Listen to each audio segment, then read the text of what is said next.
안녕하세요. 비코리아 김정년 선교사입니다. 오늘은 바로 알자 이슬람 네 번째 강의, 마지막 강의가 되겠습니다. 오늘은 마지막으로 이슬람과 기독교의 차이점을 좀 살펴보려고 하는데 굉장히 차이점이 많이 있습니다. 그럼에도 불구하고 여러분이 꼭 아셨으면 좋을 것 같은 아주 간단한 몇 가지 차이점을 여러분과 나누려고 합니다.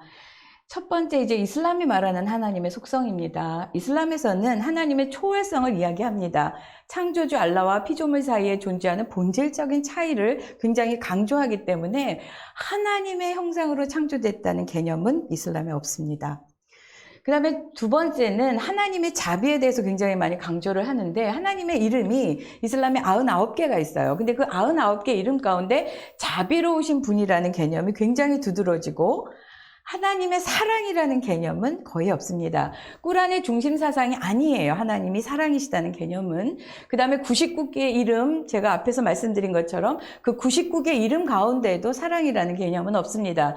다만 꾸란에 나타나는 하나님의 사랑은 인간의 복종에 달려있는 매우 조건적인 사랑이다라는 걸 알 수가 있어요. 예를 들자면 이런 겁니다. 죄악을 멀리하고 정의를 사랑하며 신뢰하고 인내하고 모범이 되며 하나님을 위해 전투에 임하는 자들을 사랑한다. 이런 이제 조건이 붙는 거죠. 이슬람의 하나님 사랑은 조건이 붙는 사랑이라는 것 여러분이 알고 계시면 좋을 것 같고요.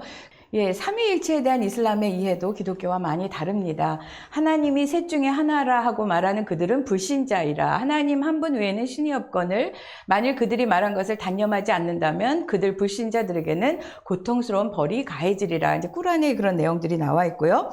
그러니까 유일신을 믿지만 여기는 단일 유일신입니다. 삼위일체가 아니고 이슬람은. 그렇기 때문에 거기에 큰 차이가 있죠. 그 다음에 제가 와트라는 사람의 글을 가져왔는데, 이 몽고메리 와트는 이슬람에 대해서 굉장히 정통한 그런 연구를 많이 하신 분이에요. 그분의 책에 보면 삼위일체론을 삼신론, 그러니까 트리데이즘, 하나님과 예수와 마리아로 잘못 받아들인 기독교인들이 당시 아라비아 반도에 있었고, 무함마드 주변에 이런 잘못된 가르침을 수정해 줄 만한 기독교인이 없었다라고 이제 몽고메리 와트가 쓴 책에 보면 이런 내용들이 있습니다. 그러니까 잘못된 기독교에서 온 삼신론을 또 이제 무함마드가 받아들여서 이러한 꾸란의 그런 이야기들을 썼다고도 볼 수 있는 거죠. 그 다음에 이제 꾸란의 예수 이해를 보겠습니다. 사실 꾸란에도 예수님 여러 번 나오십니다. 25번 나오고 명칭은 이사라고 나옵니다. 그런데 이제 여기에서 동정녀 탄생도 나오고 가브리엘이 영이나 숨을 불어넣어서 마리아가 잉태한 것도 나오고 하나님의 말씀에 의해서 이루어진 것도 나옵니다. 여기까지는 공유점이라고 볼 수도 있겠으나 여기에서 강조하는 것은 예수님의 인성뿐입니다. 그러니까 인간을 강조하고 또 마리아의 아들이고 하나님의 종이고 아담처럼 창조된 인간으로 보는 거죠. 그리고 모든 선지자와 같이 인간이셨습니다. 그리고 꾸란에 따르면 그는 인간으로 태어나 사셨고 죽으셨다라는 거죠. 그러니까 여기에서 예수님의 신성을 완전히 부인하는 거를 여러분이 아실 수가 있죠. 그래서 꾸란의 예수 이해는 예수님의 신성이라고 얘기하는 거는 매우 참남하고 불신앙적이다라고 생각하는 거죠.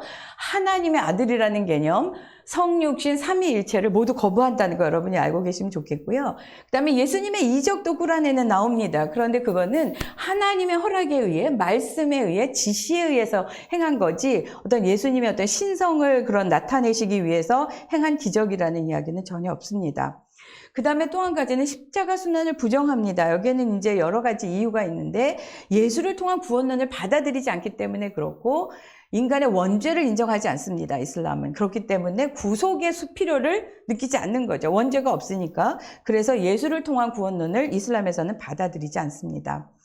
십자가 순환에 대한 입장은 대체적으로 두 가지로 나눌 수 있는데요. 알바위다위라는 그런 이슬람 학자의 주장은 대체된 순환설을 믿는다는 거죠. 그건 뭐냐면 예수는 십자가에서 죽지 않았고 다른 사람이 대체되어 대신 죽고 예수는 승천하셨다라고 보는 견해이고요.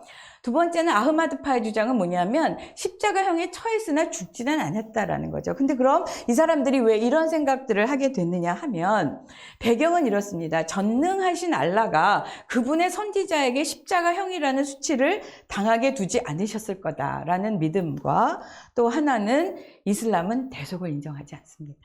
그러니까 원죄를 인정하지 않기 때문에 대속의 필요를 못 느끼고, 그래서 예수님의 십자가가 이들에게는 아무런 의미가 없는 것이 되죠. 그래서 예수님의 십자가에 대한, 십자가 순환에 대한 이슬람의 입장이 이렇다는 것을 여러분이 알고 계시면 좋을 것 같아요. 그 다음에 이제 그래서 그러면 예수님을 이슬람에서는 어떻게 이해하고 있느냐. 무슬림은, 그러니까 이슬람을 믿는 사람들은 예수를 존경하는 선지자 중에 한 사람, 선지자 중에 한 사람입니다. 그러나 무함마드보다 낮은 위치에 둔다. 아까 무함마드가 선지자의 봉인이라 그랬기 때문에 마지막 봉인이죠. 그러니까 예수님도 선지자 중에 하나인 건 인정하지만 무함마드보다 한 아래에 있다라고 믿는 거죠. 그 다음에 이제 무슬림 학자들은 성경의 예수가 잘못된 것이라고 주장하죠. 당연히 그렇게 주장을 하겠죠. 근데 이제 이런 것들은 그 당시 아라비아 반도에 있었던 그런 어떤 기독교의 어떤 그 이단이라고나 할까요? 그 아리우스나 에비온파의 영향을 많이 받아서 우리 무함마드가 그런 식으로 예수님에 대해서 꾸란에 받아 적고 또 꾸란에 기록한 게 아닌가 그런 생각을 합니다. 그래서 여러분들이 이슬람과 기독교의 차이가 굉장히 여러 가지가 있지만 특별히 예수님에 대해서 어떤 시각이 틀린지를 정확히 알고 계시면 좋을 것 같습니다. 이상으로 강의를 마치겠습니다. 감사합니다.